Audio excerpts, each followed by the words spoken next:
welcome to Seller Mobile TV. Today we're going to be talking about mistakes when it comes to your listings on Amazon, especially as it relates to translations and just contextual sort of understanding of a local culture. And so we've got a very special guest with us here today. Yana, thank you so much for being here. I know that you're really busy. You just told me a few minutes ago that this month was the busiest month since you started doing this, and congratulations, that's really exciting. We do appreciate that you taking the time out to share your experience and your expertise with our viewers. I know that you have some really interesting things that you want to share. The whole thing about launching a new product on Amazon, right, is that you put in so much work and time and detail into kind of crafting this listing and then selling your product. And we get it. We've been there ourselves before Amazon. Before Seller Mobile was a software company. The owners and the creators of Seller Mobile were actually eight-figure sellers on Amazon ourselves. So we understand how many balls there are to juggle in the air when it comes to kind of putting your work out there. But cutting corners is what gets you in hot water. We talk to sellers all the time that tell us, they've created this listing, they use Google Translate, or they use like a relative, and you kind of give that example a little bit, to translate their listing, as they're trying to launch a new product in a different marketplace, and the sales are not what they expected them to be. They do not hit their sales goals, and they kind of wonder why. Well, it turns out they've got some like big gaping mistakes that they just had no idea about. So, Yana, you have a team that you work with, and you are a certified translator. But it's more than just being a translator. You understand e-commerce, and you understand, kind of using all of these different aspects of, indexing your listings and categories and keywords and search terms, that you can craft this, translated listing that actually makes sense in the local marketplace. So share your expertise with us, and you've got a few slides, and you're going to give us some examples. So we're really excited about what you have to say.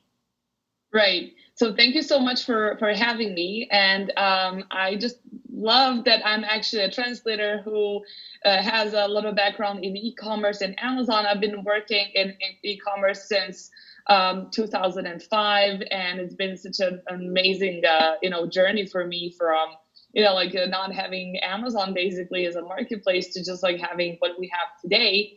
And the presentation I put together for your audience today is going to be based on our experiences working with multiple 7 to 8 figure sellers. We've been offering listings, optimization, localization, basically keyword research, everything you need to start selling on international marketplaces about a year and a half ago. And now we've grown to have a team of 43 team members, all the native translators. We have our in-house training, so everybody gets, their taste of Amazon if they haven't already had experience with that. So I'm really excited to share what we found out. A lot of really, really big sellers also make these mistakes, what I'm going to talk about. And I don't think it's something that difficult or something that people have no idea about it. I mean, that they make these mistakes. I just don't think that they have this in mind when expanding to international marketplaces. So I just think that if you kind of pay attention to these things, I think you can definitely skyrocket your sales without having a lot of problems, as a lot of people do. Number one, the obstacle, definitely the language. It doesn't have to be a language barrier. And I know a lot of people are afraid because of this, but just because you don't understand the language doesn't mean you cannot understand the marketplace. Right. The audience you are selling to, and definitely to get ahead of your competitors, which everybody wants to nowadays. So. Sure. Definitely. And there's so much untapped potential, right? And I think that's the thing. It's like there's so many. I mean, obviously the US marketplace is the biggest, but there are some significantly, big marketplaces that are right behind where you can do really well. But you're right. It's that fear of, oh, like, how am I going to sell this product here? I understand how to sell it here. I'm doing really well here, but how do I kind of translate that into another marketplace? And so you're going to tell us a little bit about things to keep in mind. Yeah, exactly. Okay, so let's dive into my presentation. I'm gonna share the screen. Hope you guys like this. Okay, so yeah, most common mistakes that sellers make. So I'm gonna start, like I also talk about this a little bit, and that's the language barrier, and that's actually who you're gonna use to do your listings. So number one from the common mistakes is using the translator who has no Amazon knowledge. That's basically, one of the first mistakes with people think like, let's just go to Fiverr, let's hire somebody there, or let's hire my cousin, he's pretty good, like let's just like do this, They like took he that is one pretty good. Spanish, their Spanish class in college. Like they took that one Right, French right, right, class right. in Yeah, college. yeah, yeah. Right? Yeah, exactly. He got like 10 credits from that Spanish class. He should Right. do this. It's just like, I'm selling a mobile case. It's not a difficult language, Right. and for this like problem, I like to illustrate this by introducing this French lady, and I like to call this the French mom test. So what is actually French mom test? So let's imagine that this lady from this picture, like she's is expecting her baby in like a couple of months, and she wants to buy a really cool diaper bag. So she goes to the French marketplace, Amazon.fr. She looks into like diaper bags, and so like this is like what she sees and like in her results, and she really likes this bag, like the left bag, but it's written in English. It's completely written in English, like the title and the whole listing. So there's not a word of French there. And the French mom does not speak English so good. I mean, a lot of people in Europe, they do understand English and they speak it, but they don't understand everything 100%. And especially it's like a really sensitive topic when buying products for babies, kids, beauty products, maybe some ingredients you're not sure that they're in the product. Like you really want to know what you're buying if you're putting on your face or giving to your kids. So she's going to be like, well, I like it, but I'm not sure that I know what this is, the material that this product is from. And so she's going to skip this and she's going to go on to the next one written in French, which she 100% understands. So if the buyers are not 100% sure in what they're buying, it's highly unlikely that they're going to buy this product. And this is actually what's confirmed by Harvard Business Review, that 56.2 of those surveyed say that the language was more important than the price. So this is exactly what this case shows, because this bag is actually the cheapest from all of these 4 bags, but it has only 4 reviews, which means that not a lot of people bought it, and which also means that not a lot of people trust this product. And this is something that you really want to create, like with a client, like the feeling that you have their trust and that they know absolutely like what they're buying. So going back to that Fiverr, like let's say his name is Steven from LA, and he just speaks a little bit of French, and like he's been in Paris one summer, like an au pair, and like is he a good translator to translate your listings on Amazon? Like, is he a good fit? He charges 2 times less than any other Amazon experienced translator, but like, should you hire him? What would you do, Hiba? Would you hire Well, Steven? I think that that's a lot of people do. I just know from experience because we, had been selling. But we were there, like we did, and it was, like you'll never know what you get, right? And that's the problem, and you can't double check the work. So No, no, that's the no, problem. now that Yeah, I know, but I wouldn't do it. yeah, yeah, but like you can ask if they've had like an Amazon experience. You can ask them like, look, what is the length of the title? You can Right. ask them like this, like super like short questions. You don't Sure. have to like go and like hop on a long call, like Right. test them 3 times. Just ask Right. them like very simple questions, Sure. like how would you do keyword research? And Right. like um how many keywords you put in your title, like what search volume do you work with, something like that, which they will be just kind of, shocked and they don't know what to say, then you If they're like, probably know what's the that they're keyword? Then you know what's a long tail keyword, right? right. Then you're like, And I not, think this is no. very important because apart from having like this beautifully written listing in your native language, Right. if you don't have very, very important keywords and if you don't respect the length, you would not be able to upload the listings because they will be too long, and then you will be left later with just kind of cutting that title and you have no idea what it says in that language Right. and what you'll be actually cutting, like from the important information from the title. Right. And B, like nobody's going to find your product. So definitely Stephen will be failing the French mom test, because if this listing was done by Stephen, her diaper bag, let's say if she was typing like a gray waterproof diaper bag, your listing would not show up because it will be highly unlikely that it will have that keyword, for instance, very important keyword in the title. So you definitely have to like hire a translator who absolutely knows how to do keyword research and knows a algorithm and knows how Amazon works. And that's why I cannot stress enough how important is that you find a translator that's not a regular translator. Regular translator can do your follow-up emails. You can do like your Q&As. This is just regular, just good localized text. But for listings, you really have to find someone who knows what they're doing. Definitely. So let's take for instance like this leather cashmere gloves.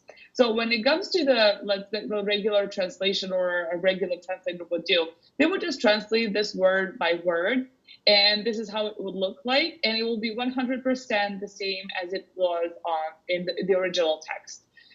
When you have the Amazon translation with keywords, you can see that it's not the same as the title in English, because you inserted some of the high volume keywords in there, and that's why you have to adjust the text a little bit. So definitely it's not going to sound 100% as a German translation. Of course, you're going to keep the important information, but you have to add the relevant keywords, and they make this text kind of, it has to be reorganized a little bit.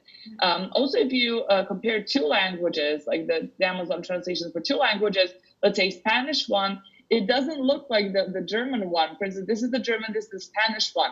Here we could fit only 3 keywords, and here we could fit 4 keywords. So it really depends on the language and what is actually the consistency and the texture. Like, for instance, the German language has a lot of big, long compound words, whereas like Spanish one doesn't have that, So it's like quite different, and it should be, there should be some differences between languages just because of the keywords. And I'll be talking a little bit about the keywords later, because all keywords should be done for each marketplace separately. And that's why you're going to get different results, because keywords are most probably going to be different for different marketplaces.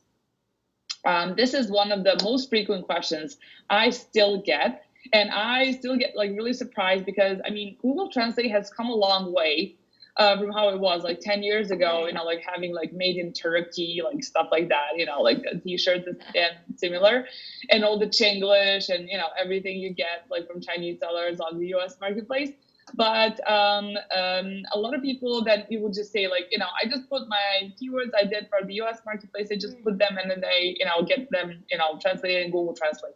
Or they just gonna, check they have to understand that Google Translate is not a quality check. So if you check somebody's translation, Google Translate might not be doing a good job, and you should never use that as a quality check, definitely. Yeah. So for instance, if we have the sweetened milk can, what happens when we put this in Google Translate? So we want to do this for, let's say, a Spanish marketplace. So you're just gonna go to Google Translate and put this into La leche azucarada puede.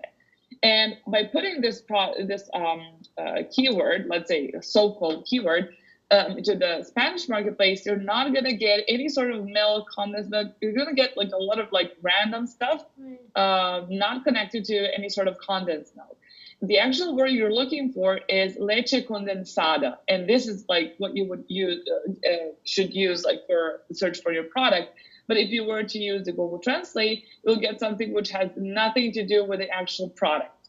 And the second example is like when the Google Translate actually translates to the correct word in the target language. And I'm going to take a faucet as an example. because the faucet actually translates as rubinetto. And if Steven was doing your translation, he would have also called this as rubinetto. But this is also wrong because like we're putting rubinetto in Amazon.it, you're not gonna get any faucet. Faucet like rubinetto for the faucet shows up at like page 3. And you know what they say, like where to hide a dead body, it's on page 2, so like you don't still wanna go anywhere after like page 1. And actually the correct word like for this product would be miscelatore lavello. And you would not be able to find this without having your competitors researched. So you definitely have to tell the translator that you hired to do some research on the competitors and to find out how they're calling this product, because you might find out that actually the word that the translator has been using is not the actual correct one. I'm talking about the translators who are regular translators who have no Amazon knowledge, if you really want to save some money and hire somebody like that. Number 2 is market research. Definitely a mandatory thing. You should never ever, skip and not do your homework on, because a lot of sellers just start selling. They don't know the marketplace. They don't know their audience. They don't know who they are selling to. And this can cost them a lot of time and money and effort, especially when it comes to the honeymoon period where Amazon gives you basically a little bit more than you deserve. So you get like better ranks and you get more clicks. And this is actually the beginning of your era on the new marketplace, where you actually have to do things right. So you should not translate your keywords, and because you need to use the right keywords, the highly relevant ones for your product in your listing and also in your PPC campaigns, and to know what the marketplace you're selling on. So let's talk a little bit about the European marketplaces. Of course, everybody wants to sell the US market because it's the biggest one. But we've had a lot of sellers who were very successful, 7-figure sellers in the US marketplace, but they just gonna hit a wall and they could not get ahead of their competitors. And also they were, they were paying like the PPC clicks were like through the roof. They're spending too much money on that. And then they just decided to go to Europe and search a little bit about their competitors and to see just, that there are not that many competitors as they have in US. And so that's one of the reasons the people start selling in Europe. And basically the gross revenue from all the European marketplaces can easily be bigger than on the US marketplace. And we've seen that happen.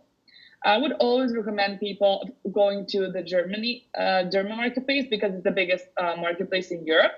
I know a lot of US sellers go to UK because of the language, and that's absolutely fine. But I also want to stress that you have to do the keyword research for the UK marketplace as well, because sometimes the keywords are not going to be the same. So just double check that always when just, translating your listings and just kind of starting to sell in the UK. German marketplace is, I like to call it a 5-star marketplace. Now, that's because all other sellers that don't have their Amazon marketplace available in their own countries, they get redirected to buy from the German marketplace. And that's basically why the German marketplace is the biggest one in Europe, because you get the access to all of the other countries that don't have their own Amazon. The Netherlands is the newest marketplace, which unrolled in 2020. And we've had multiple inquiries from our clients ever since October 2019, because a lot of people see potential in this marketplace and they want to be the first who enroll in that marketplace, which is always, a good thing. PPC hasn't started yet for the Dutch marketplace, but I'm really looking forward to seeing how it all unfolds this year. Japanese marketplace is as big as the German marketplace. It's very, very interesting, but it's a very unique marketplace. A lot of bestseller products you have in the US are going to be successful in Europe. This is what happens in most cases. But this does not mean that they're going to be successful in Japan. So like when going to Japanese market, I really recommend to do a little bit of the market research, maybe just, posting the product, asking people on expat groups on Facebook. It doesn't have to be that you have to pay for research or something. There are a lot of research you can do by yourself, and you can see, you can type the product and see if it's selling at all on the Japanese marketplace. And of course, there is an Amazon, Middle East Amazon, which is also quite interesting for people. But I think they're a little bit afraid to start selling there because Middle East. Middle East is still buying from their local marketplace, but I think it can have like a lot of potential. And of course, Mexico as being a very interesting marketplace for the U.S. sellers, of course. What is very interesting is that a lot of people don't even pay attention to if their product or their idea or the message that they're giving about their product fits to a new marketplace. And I would like to tell you a story about how Walmart actually failed miserably because of this problem. So what Walmart actually did is they just decided to start their expansion to Japan. And they opened a couple hundred of stores because they were absolutely sure that they're going to succeed because they're this big American brand, and they just thought it's going to work on the Japanese marketplace. Same as Starbucks in Australia also like failed miserably. So Walmart, as we all know, like Walmart sells a lot of different products, and a lot of them are discounted, and they're not organic products you get from Whole Foods or anything like it. And that was the first mistake, because Japanese buyers, they like to go on like a treasure hunt to find discounts.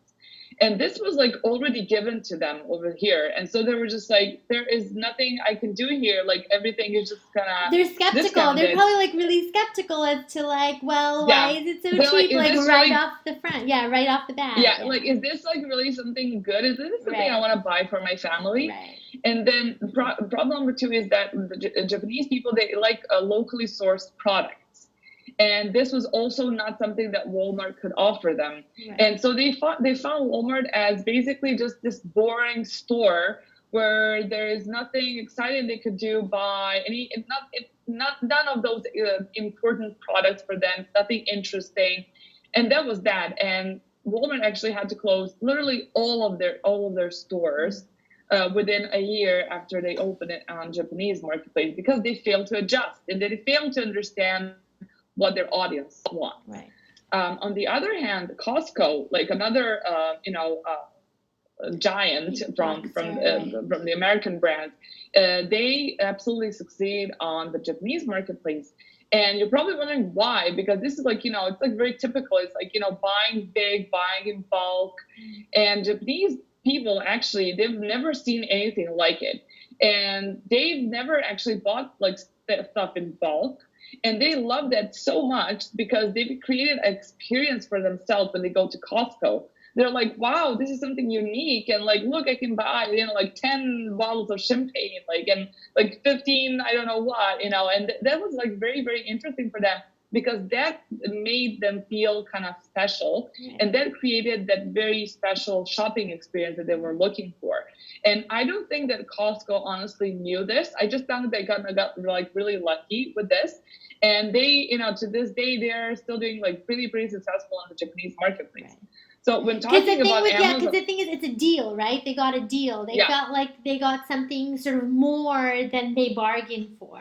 So. Yeah, exactly. They get like something special, and they're like, wow, like I found this, and like, and then they calculate, and it's like, as I said, like it's a cool shopping experience for them. Right. And it's amazing. Like, it's absolutely brilliant how, like Costco decided to place something that Japan has never seen before.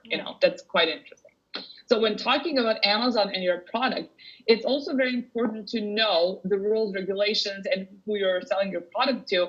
Because, like, for instance, this shampoo, like, it was sold like decently in the UK, and then when the same seller went to German marketplace, his product got banned because one of the ingredients was marked as a prescription drug, while as in the UK it was like sold without any problems. So you really have to know the rules, regulations, and what your audience likes. Maybe they're sensitive about like some image that you're placing them. I still remember how Dolce & Gabbana had this disastrous video promotional for the Chinese e-commerce marketplace, where they actually, like on this video, they showed an Asian girl eating pizza with her chopsticks. Right. And yeah, the Chinese they're really sensitive about their culture, as I'm sure a lot of people know. And they were shocked and appalled by what Dolce & Gabbana offered as a promotional video. And that just resulted in banning all Dolce & Gabbana merchandise on Chinese e-commerce marketplace, which is the biggest e-commerce in the world. Right. And so, like, a lot of these, big brands, haute couture, you would think, like, no, of course they did not make these mistakes. It's only like small Amazon sellers, but basically this happens to everyone. I have like so many examples. Also, like, Kim Kardashian having her now called Skims, but she was supposed to call them kimono. And then the Japanese government got really super upset because she was using their name for the national attire for her shapewear. And so, like, she was like in the nick of time, like just before she launched her product, they told her, like, no, like, we're banning you, like, this is not happening. So she just kind of, like, literally overnight had to change it to a different name, now called Skims, so that nobody did their homework on the market research, obviously. So okay, localization, very much connected to the marketplaces. So I like to compare the US and the German marketplace because they have the biggest differences. So for instance, when talking about the US market, you have a lot of sales pitch in your bullets. You kind of push the buyer to buy the products. Also, you have like a lot of metaphors, wordplay. You kind of, want to present your brand in like very, in a very not straightforward way. As it comes like to a lot of products. But the German marketplace, it's all about being very straightforward, very strict. Tell me ingredients. How does your product solve my problem? What are the features of your product? And, tell me everything I should know, like, the quality and stuff. Don't tell me about your glitter, which shines bright in the night and stuff like that. Like, and don't push me into buying the product. Don't tell me that your product is amazing. I will be the judge of that. So, like, whenever you want to use this type of language, just do like 50% less of it. Right. And I can attest to that because my husband's German, and so we have definitely like had some like we are not on the same page about how we're talking here. And you're right, like that cultural sensitivity, or at least understanding sort of how people view words, and that, is really important. So I think that you're right. You can't just simply, even if you've got good translation, that doesn't automatically mean that you're like contextually kind of speaking to the local people. So yeah, I think that's a really good point. Yeah, you just really have to, localize and adjust for the audience so they can actually understand and connect. Because like these are just a couple of examples that we had to, adjust when translating it to Germany. So like the US was passion, we go beyond care. And whereas in Germany, people would say passion, we go beyond customer service, because the word care is just like a little bit too emotional for the German marketplace. And they will, like, as I said here, like talking about friends and relatives, it does not necessarily connect to a professional customer service. And even worse example, humility, we go beyond assumptions. They had to be changed to respect. We live up to what we promise our customers, because humility is in no way connected to a professional service. Like a humble service is just not what German people think it's kind of a really good thing. Also, like one of my really favorite examples is this glass espresso cup, where you have the US versus Germany. This is like the best example of like what the US listings are all about. Just with plus sales pitch. There is no sales pitch here in these 3 bullets. But like, let's start with the first bullet. It says, cool, cooler, coolest. Whether you're sipping hot espresso, cooler spillets, blah, blah, kittens, whiskers. And the Germans say elegant and stylish. And they just get straight to the point and be like, okay, this is how our cup looks like. This is what to expect, and this is what we're going to give you. Also, own the enigma. Just like that old sheep in a bottle your granny had, these mini glasses are sure to prove a talking point. So Germans don't like this. They don't like any of those like chit-chatters, like, getting emotional, like going back to your grandma childhood. They just say thermal isolated glass. The end. This is it, Like it's cut and like really dry, good. exactly. They're like, it's glass. it's good, it won't burn your Right. fingers. That's just like, that. And Right. also, like, from all of these worldwide marketplaces, Germany is actually the marketplace which gives out most refunds from all of those other marketplaces. So, like, if you try to kind of, flirt with the customer a little bit this way, it's not going to end well if they got like something, if they got a different message other than what you wanted to deliver, and if they got like different expectations from your product. And wordplay doesn't Oh, translate always, because I think that even though Germans have their own wordplay, it doesn't make sense to Americans. There's no, so I think that it kind of goes vice versa, right? So if you're like no, going from definitely, yeah, yeah, definitely. Every marketplace have their own like perks and right, their like own like metaphors, phrases, idioms. So like if you were to translate this as like own the enigma, just like, and if you were like to do this like word by word, it will be really weird for Germans to read that. They'll be just right. like, That doesn't make I sense. don't know. Like, Like honestly, what? like, this is just weird. Yeah, Right. right. I mean, of course, if you're selling like kids' toys or maybe some other, category, you have to have a little bit of like, this like, softness and just like kind of Sure. different approach. But you really have to be careful with that, definitely. Like get it now at an absolute no-no, like when it comes to German listings. Adorable kids, super cute and stuff like that doesn't work. Pamper yourself in luxury. Like really be careful with all of these phrases. Just not using them the same way on the German marketplace specifically. Keywords. Yeah, a lot of people say like, I'm gonna translate my keywords. I'm just gonna put them everywhere. So like very, very important. Keywords should definitely be done, like the keyword research for every market separately. And I always say that the keywords are definitely number one, and then beautifully naturally written listing is number two.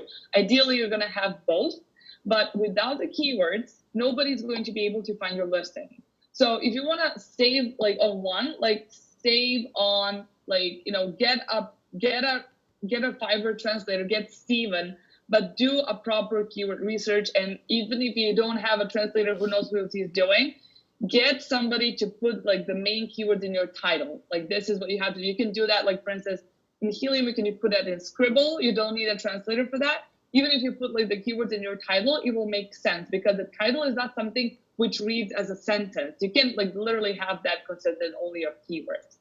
So like definitely some of the recommendations for the tools is definitely number one, Helium 10.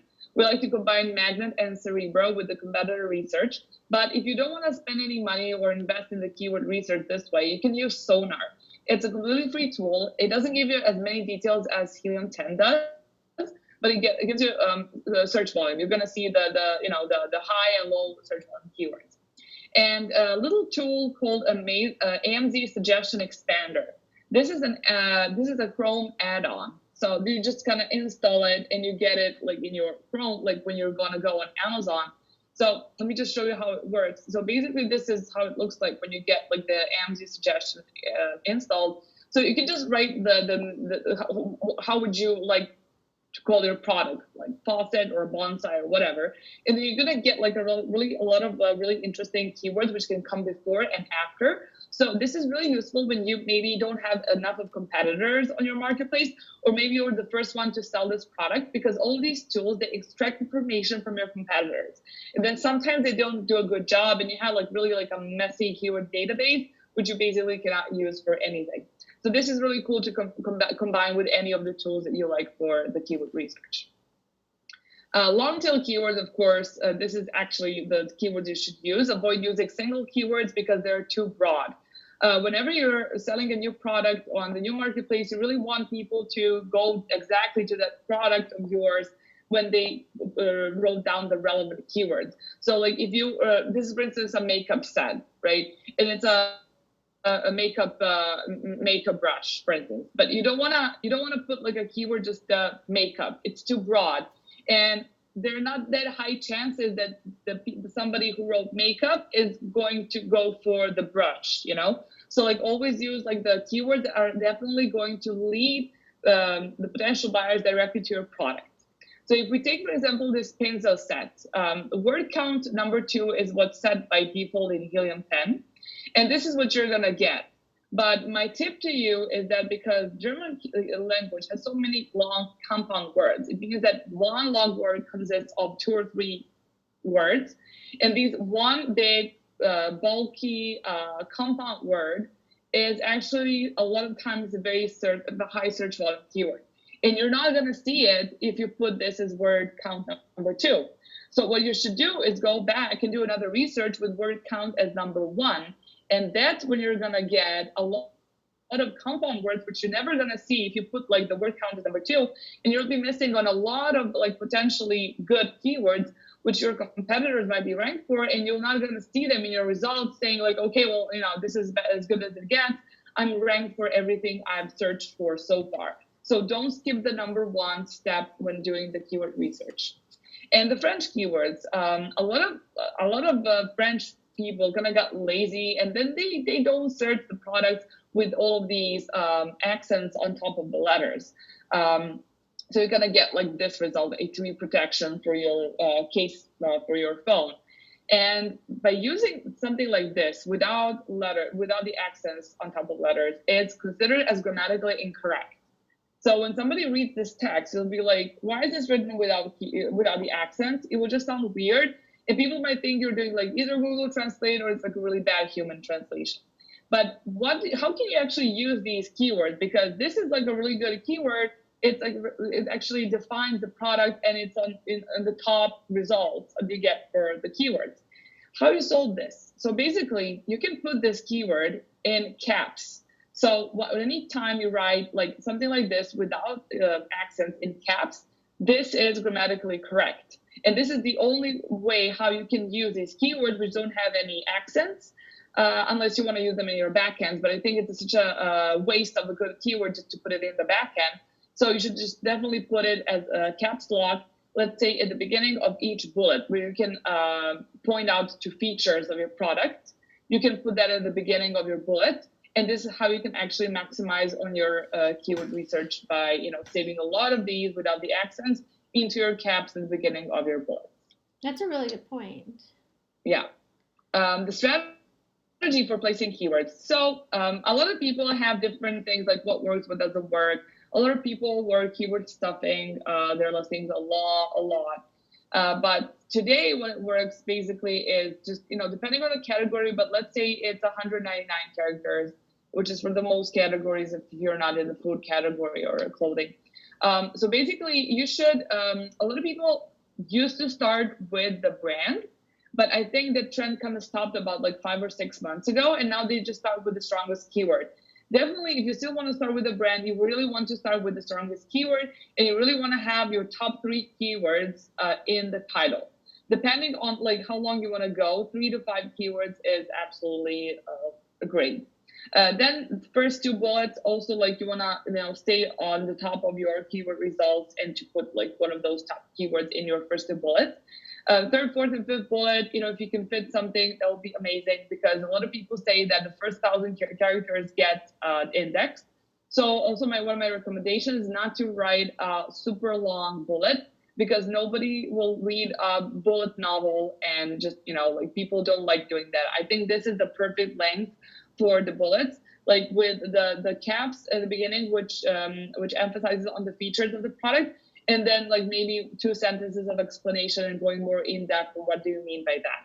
So I would definitely put like the strongest keywords in the title, first 2 bullets, third, fourth, and fifth. Of course, if you can fit something, that's going to be great. We usually do about 15 keywords per the whole listing, sometimes more if it's possible. If not, we don't tend to kind of put too much text. And what's very important is even though you have A+ content, you should keep the product description, because it also gets indexed, and especially if you're using the mobile app, because on the mobile app, the description comes before the bullets or features. So definitely put like one of your strongest keywords in the first 2 sentences of the product description. I would always avoid, like a lot of people, like they talk about their brand, like the brand was established in 1920. Don't do that in the first sentence. Like keep it like, nobody will just, you're not going to lose clients because you didn't start product description with your brand. So definitely start with very strong keywords, and definitely keep the description in the back end if you have A+, because this is what it's going to index, definitely. When it comes to keywords, you can get a lot of really cool ideas for your custom reviews, also yours and your competitors. You can also download them with the review downloader, so from Helium 10. And basically what's really cool is that you should definitely check your competitors' one-star reviews, because if they're maybe trashing your competitor's product for being like poor quality, or as it says here, like allergic to latex, you can just say like, for instance, you can put that as one of your bullets features, saying like, our product doesn't cause any allergic attacks, or like our product doesn't have latex, or our handle doesn't break, like something that people usually complain about. You can put them as your best feature. And also, like, it's a really good idea to customize your keywords according to the seasonality. So like, let's say, Christmas, Mother's Day, and maybe in some of the European countries, they have their own holidays, which I suggest you just kind of look up on Wikipedia, because maybe some of those holidays will be super useful to maybe, enhance the sale of your product, but they need to have these keywords. And optimization, definitely something which I recommend for listings every 5 to 6 months. Just kind of keep track of how your listings are doing. If you're indexing very, very well, I will think twice before I touch like those listings. So if it's performing well, you don't really have to change a lot. A lot of people think that they have to, but I would not. Like, once you get indexed and really well positioned, I would really be very careful when doing the listing optimization. And that's it. I really hope you could get some information from the presentation today.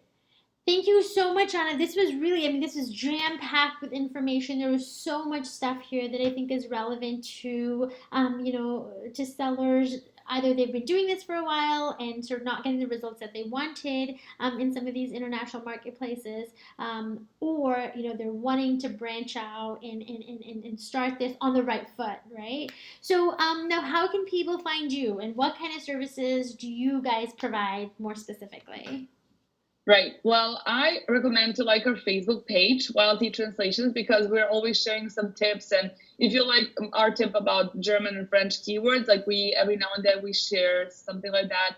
We also share case studies. So make sure to like us on Facebook, and you can definitely visit us on our website, ylt-translations.com, or you can definitely shoot me an email. And I would like to offer all your listeners the chance to get free analysis of their already translated listings.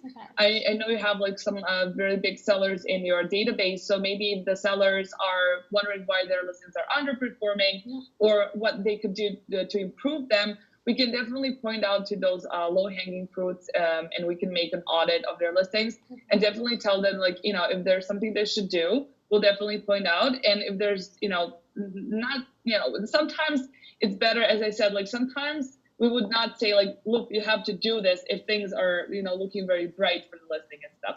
So we're going to get like a very objective audit of your listings.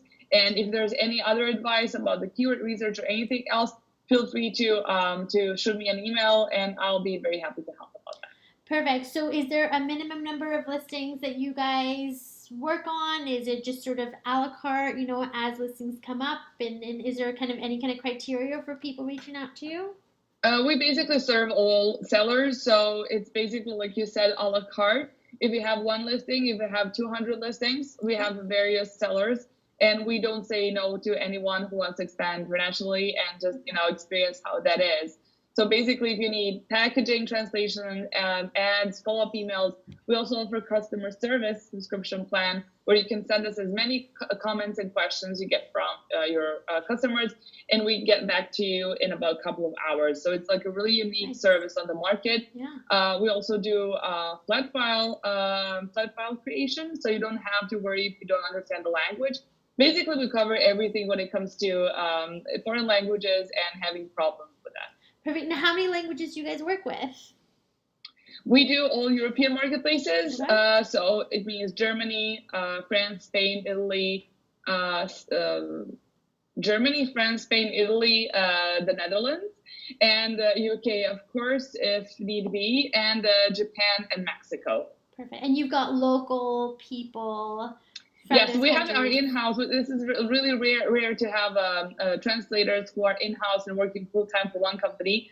So I've worked very hard to build this team, and we have 42 native translators in-house. Awesome. That's awesome. They all have all been through Amazon training, keyword research, so they're 100% know what they're doing when it comes to Amazon. Perfect. No, this is really great. This is really great information, and I'll link below how folks can find you. Just to even, I think that even that free analysis, really audit of their listing is, I think, a great start. And then, kind of go from there. I think people are hopefully Yeah. going to be rethinking some of their listings, not just for the US marketplace, because you've got some stuff for that too, but also for some international marketplaces. That way they can kind of fix those, like you said, low-hanging fruit, because it's such a small thing that can make such a big impact. Exactly. And like one of the things I just want to share today is that I would like to, challenge like the sellers to just go to any of the European marketplaces today and just type in their product and just see how many competitors they have or Right. don't have. Right. I don't think a lot of people have ever thought about it, just focusing so much on the US marketplace, which is absolutely fine. But I think there's so much in the store out there for you, apart from the US marketplace. Agreed, agreed. I mean, that's the really cool thing about e-commerce is, right, that you don't have to Absolutely. physically be anywhere to do Yeah. business there. So, And now it's like easier than ever. That's Now true. it's so easy. That's And true. like with Amazon, like you don't have to hire a developer to build your website, Right. e-commerce, PSP Right. platforms. Like your Right. listing can reach out to so many That's true. people out there. That's true. But by leaving it in English, why target every third potential buyer on that marketplace? Right. Why don't target every single potential buyer on that foreign marketplace? Yeah. That's a really good point. Thank you so much, Yana, for chatting with us. We really appreciate it. And we'll talk to you soon. Thank you so much for having me. Take care. Bye. Bye.